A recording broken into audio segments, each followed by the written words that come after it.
అప్పుల బాధలు వెంటాడుతున్నాయా? అయితే 6 జేవిఆర్ వారి జాతిరత్నాలు ధరించండి. BRS party MLC Kalvakuntla Kavitha కొత్త పార్టీ పెట్టబోతున్నారు అనేటువంటి వార్త వినపడుతోంది. ఆమె ఏదో సీఎం పదవి కావాలంట, 10 సంవత్సరాల్లో నేనే సీఎం అంటుంది. పార్టీలో వర్కింగ్ ప్రెసిడెంట్ కావాలంట, పార్టీలో తనకే ప్రయారిటీ కావాలట.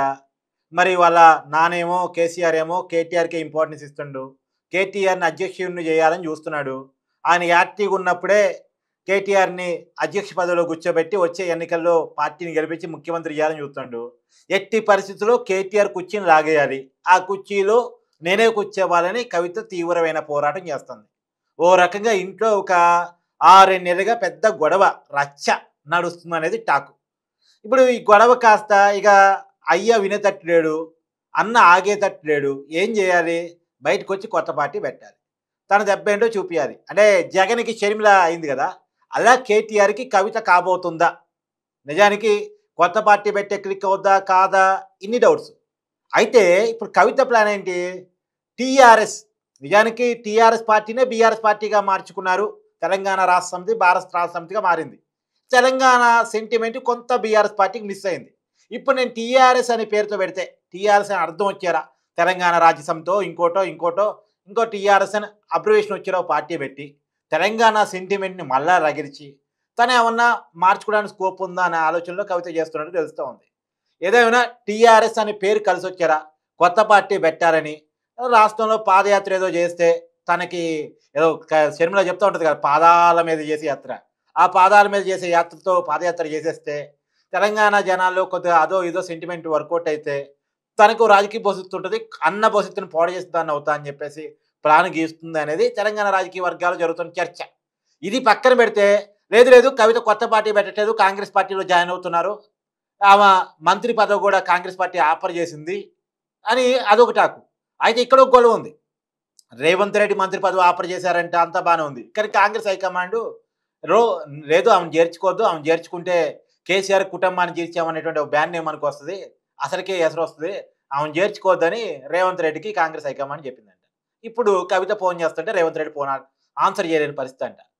ఇప్పుడు ఉన్నాపురమైంది, మరి కొత్త పార్టీ అయినా పెట్టగలిద్దా లేదా? లేదు ఉన్నంతలో రాజీ పడి ఆ బీఆర్ఎస్లోనే ఉంటుందా?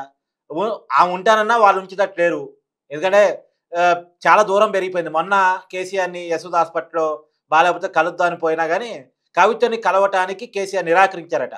మొన్న హాస్పిటల్లోనే ఒక కీలకమైన మీటింగ్ పెట్టారు కేసీఆర్ ముఖ్యమైన నాయకులతో. ఆ మీటింగ్లోకి కవితని ఎలో చేయలేదట. రావద్దు, ఆ మొహం నేను చూడాలనుకోవట్లేదు, ఆమెకి పార్టీలో ప్రయారిటీ లేదు, ఆమె కేవలం ఎమ్మెల్సీ, మన పార్టీలో ఎలాంటి పదవి లేదు, ఆమెలో తెలంగాణ జాగృతం చూసుకుంటుంది కదా, అది చూసుకోమని చెప్పండి అని చెప్పేసి కేసీఆర్ అన్నాడు అనేటువంటి చర్చ కూడా నడుస్తూ ఉంది. సో మరి కవిత కొత్త పార్టీ పెట్టిద్దా, పెడితే క్లిక్ అవుద్దా ఏంటి? కవిత ఇంటి దగ్గర సమాచారాన్ని మా ప్రతినిధి తిరుపతి అందిస్తారు. తిరుపతి, ఏంటి మరి ఏదో కల్వకుంట్ల కవిత కొత్త పార్టీ అంట, మరి వర్కౌట్ అయిద్దా కాదా? సో కార్తిక్ అన్న మీరు చెప్పింది పిన్ టు పిన్ నేను కూడా పబ్లిక్కి కొంత వివరించే ప్రయత్నం చేస్తా. ఎమ్మెల్సీ కల్వకుంట్ల కవిత సో ఈ మధ్య కాలంలో ఒక ఛానల్కి ఇంటర్వ్యూ ఇచ్చింది. ఆ ఇంటర్వ్యూలో నా ఫోన్ ట్యాప్ చేసిరని ఓపెన్గా చెప్పింది. ఇంట్లో ఫోనే ట్యాప్ చేసిరు, కేసీఆర్కి తెలియదు నా ఫోన్ ట్యాప్ చేసినట్టు, కానీ ఒక వ్యక్తి చేసిండు. అంటే ఒక వ్యక్తి చేసిందంటే ఇండైరెక్ట్గా కేటీఆర్ మా అన్న చేసిన నా ఫోన్ ట్యాపింగ్ అని చెప్పి కవిత గారు చెప్తున్నారు. కేసీఆర్ చేయాలి, కేటీఆర్ చేయాలి, వాళ్ళిద్దరేగా. అంతే మా నాన్న మంచోడు, కానీ మా నాన్న చుట్టూ ఉన్నటువంటి వాళ్ళు రాక్షసులు, ఆమె వర్షన్, కొంతమంది దయ్యాలు ఉన్నారు అని చెప్పి కూడా మాట్లాడేటటువంటి కార్యక్రమం చేసింది. అయితే కవిత మాట్లాడిన తర్వాత కవిత కేటీఆర్ను ఉద్దేశిస్తూ, కేటీఆర్కు నాకు చాలా గ్యాప్ వచ్చింది, మా గొడవలు అయినాయి, మేము మాట్లాడుకుంటలేము, మా నాన్నతో నేను మాట్లాడతా, నేను కేటీఆర్ బాగా క్లోజ్ ఉండేటోళ్ళం, ఈ మధ్య కాలంలో కొన్ని క్లాషెస్ వచ్చినాయి, మేము మాట్లాడుకోవట్లేదు, నా లెటర్ బయటకు వచ్చిన తర్వాత నేను కేటీఆర్తో మాట్లాడట్లేదు అంటే ఇండైరెక్ట్గా నా లెటర్ బయట పెట్టింది కూడా కేటీఆర్ఏ అని చెప్పి కవిత గారు చెప్పేసినారు. సో ఆమెకు అట్లా కూడా మాట్లాడేటటువంటి కార్యక్రమం చేసినారు. సో ఏది ఏమైనా ఒక ఇంటర్వ్యూతో ఎందుకో కేటీఆర్ హట్ అయింది అనేది కొంత వినబడుతున్నటువంటి అంశం. కేటీఆర్ మొన్న నందీనగర్ ఇంటికి పోయిండు. ఆయన ప్రయాణం తర్వాత ఆయన ఒక టూర్ పోయిండు, లండన్ టూర్కి పోయిండు. లండన్ నుండి వచ్చినటువంటి వెంటనే కేటీఆర్ ఆయన ఎయిర్పోర్ట్ నుండి స్వయంగా తన ఇంటికి కూడా పోలే, నందీనగర్ ఇంటికి పోయిండు. పోయి కేసీఆర్తో మాట్లాడిండు. 2 గంటల సేపు కేటీఆర్తో అంటే కేటీఆర్ డిస్కస్ చేసుకున్నారు. 2 గంటల తర్వాత కేసీఆర్కి ఎందుకో నాకు ఛాతీలో పెయిన్ వస్తుంది, నాకు కొంత కాళ్ళు చేతులు గుంజుతున్నాయని చెప్పగానే ఇమీడియట్లీ కేటీఆర్ తన సొంత కారులో కేసీఆర్ని యశోద హాస్పిటల్కి తీసుకుపోయేటటువంటి కార్యక్రమం చేసింది. కేటీఆర్ కేసీఆర్ దగ్గరికి పోయి మాట్లాడింది కవితకు సంబంధించినటువంటి ఇష్యూ పైనే. కవిత ఇష్యూ గురించి మాట్లాడుతున్న నేపథ్యంలోనే కేసీఆర్కి కొంచెం చెస్ట్లో పెయిన్ రావడం.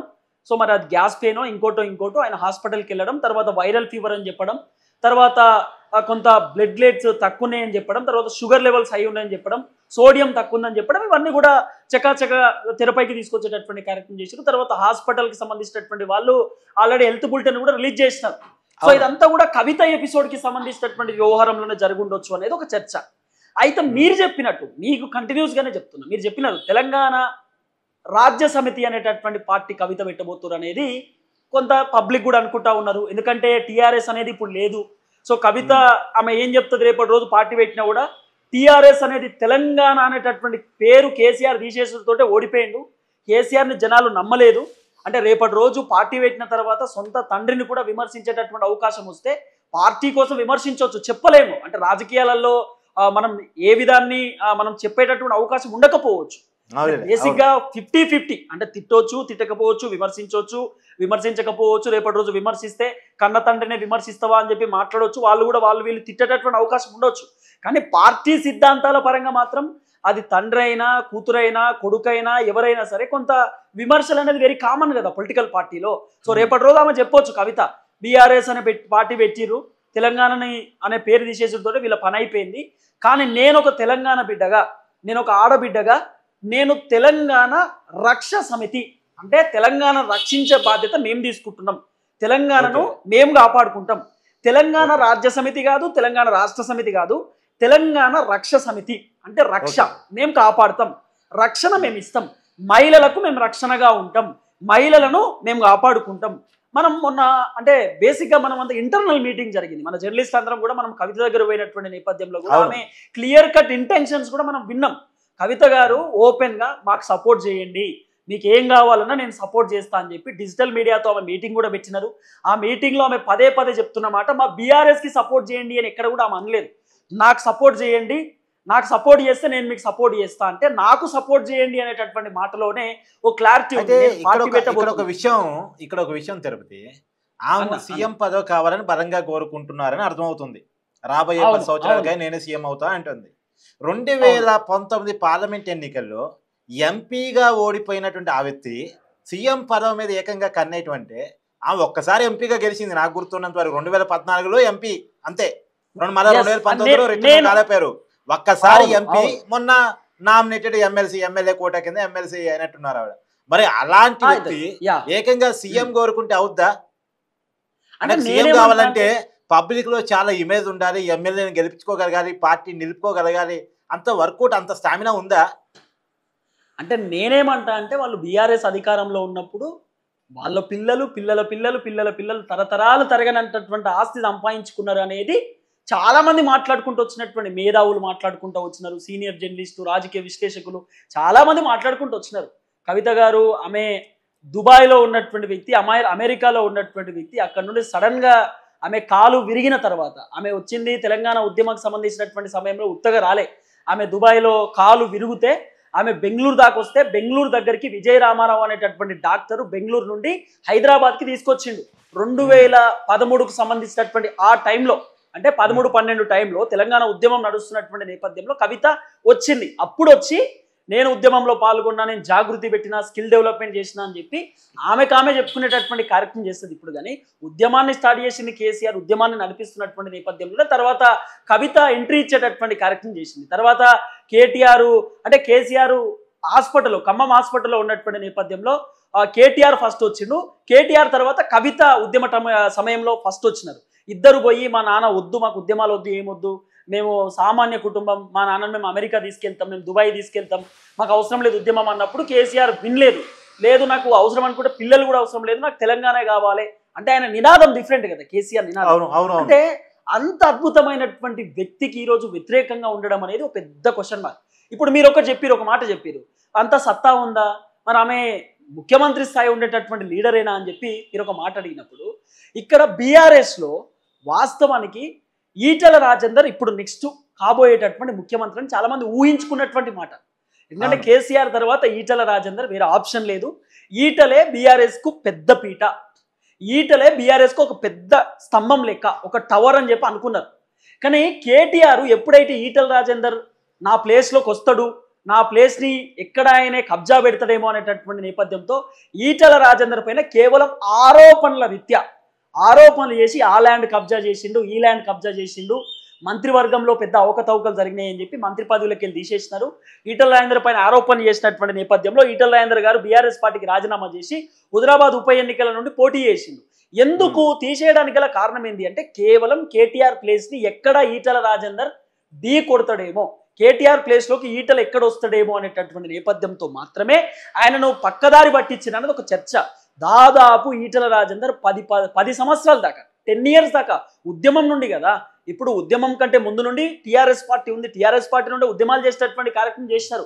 అలాంటిది కేసీఆర్తో కలిసి పనిచేసేటటువంటి వ్యక్తి, కేసీఆర్కి ఒక సొంత తమ్ముడు లెక్క అన్ని కేసీఆర్ దగ్గరే షేర్ చేసుకున్నటువంటి వ్యక్తి, ఉన్నటువంటి వ్యక్తి. అలాంటి ఈటల రాజేందర్నే పక్కన పెట్టినప్పుడు సో కేటీఆర్ వాళ్ళ చెల్లెని పార్టీలోకి వెళ్ళి సస్పెండ్ చేయడం ఎందుకు అనుకుంటాం, పార్టీలో నుండి తీసేయడం ఎందుకు అనుకుంటాం? అంటే రాజకీయాలలో ఏదైనా సాధ్యం కావచ్చు, రాజకీయాలలో ఏదైనా కావచ్చు అని చెప్పి మాట్లాడుకుంటాం కదా. కాబట్టి కేటీఆర్ కు అడ్డం వస్తున్నటువంటి వాళ్ళు ఎవరైనా కేటీఆర్ వదిలిపెట్టే అవకాశం ఉండకపోవచ్చు. కేటీఆర్ గోల్ ముఖ్యమంత్రి కావాల్సిందే. ఎందుకంటే ఇప్పుడు కేటీఆర్కు ఉన్నటువంటి మొట్టమొదటి బాధ రేవంత్ రెడ్డి, ఆయన ఒకసారి ఎంపీ, ఒకసారి ఎమ్మెల్సీ, ఒకసారి ఎమ్మెల్యే.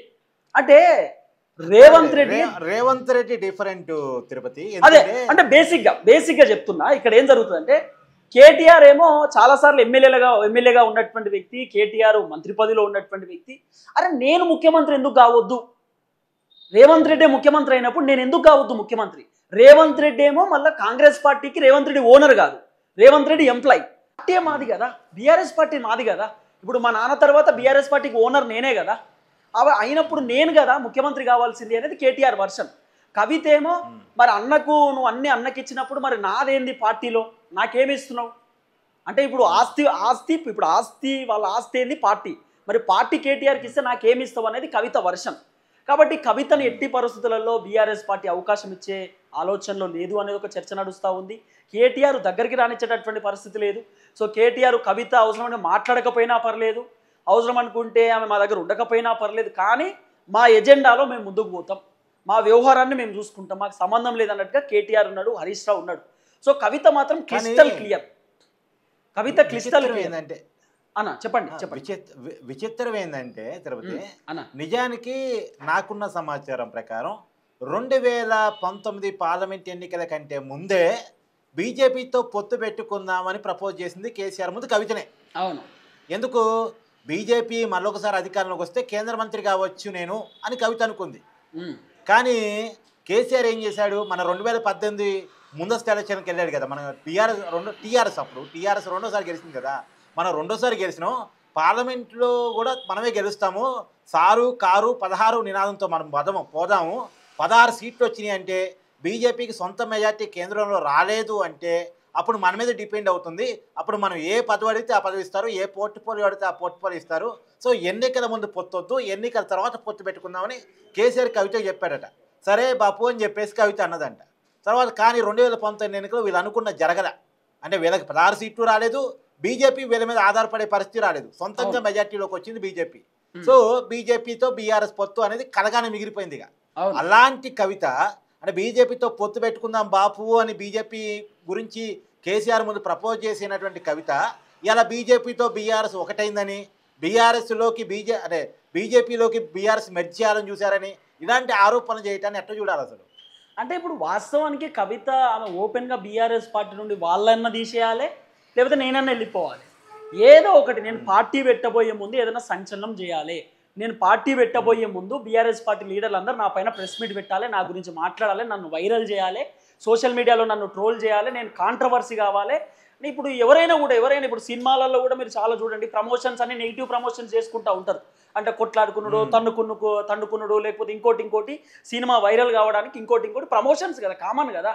సో కవిత కూడా పొలిటికల్ ప్రమోషన్స్ చేయించుకునే ప్రయత్నం చేస్తూ ఉంది. అందుకే తెలంగాణ జాగృతి అనేటటువంటి పేరుతోటి కేడర్ని సమకూర్చుకొని తర్వాత బీఆర్ఎస్ పార్టీలో ఉన్నటువంటి కార్యకర్తలను తన దగ్గరికి తీసుకొని తర్వాత రకరకాలుగా ఒక కేడర్ సంపాదించుకొని తర్వాత ఒక ప్రీ ప్లాన్డ్గా ఆమె పార్టీ పెట్టే కార్యక్రమం చేస్తున్నది. ఎందుకంటే వైఎస్ షర్మిల ఫెయిల్ అయినటువంటి అంశాన్ని కవిత తన సొంత కండ్ల నుండి చూసింది. ఆ షర్మిల కూడా పాదయాత్ర చేసింది, షర్మిల కూడా గట్టిగా ప్రయత్నించింది, కొట్లాడింది. అలాంటి షర్మిల ఆమె గెలవలేకపోయింది, పోటీ చేయలేకపోయింది, ఇవన్నీ కవితకు తెలుసు. కాబట్టి పొలిటికల్ పార్టీ పెట్టడం అంత ఈజీ కాదు. కాబట్టి కొంత కార్యకర్తలు ఇంకా బలంగా ఉండాలి, పార్టీ క్యాడర్ బలంగా ఉండాలి. ఇప్పుడు బలపరుచుకుంటుంది పార్టీని, బలపరుచుకున్న తర్వాత ఆమె ఇంకా బలంగా ముందుకు పోయేటటువంటి ఆలోచనలో ఉన్నట్టుగా ఒక చర్చ. పార్టీ పేరు మాత్రం తెలంగాణ రక్ష సమితి అనేది అయితే కొంత వినబడుతున్నటువంటి అంశం. కోర్స్ అదే పెట్టవచ్చు, లేదా ఇంకేటేమైనా ఏదన్నా కూడా టీఆర్ఎస్ అనేటటువంటి పేరుతోటి, తెలంగాణ అనేటటువంటి పేరుతోటి మాత్రం కవిత కొత్త పొలిటికల్ పార్టీతో ముందుకు రాబోతుంది అనేది కొంత వినబడుతున్నటువంటి అంశం. Karthik, thank you.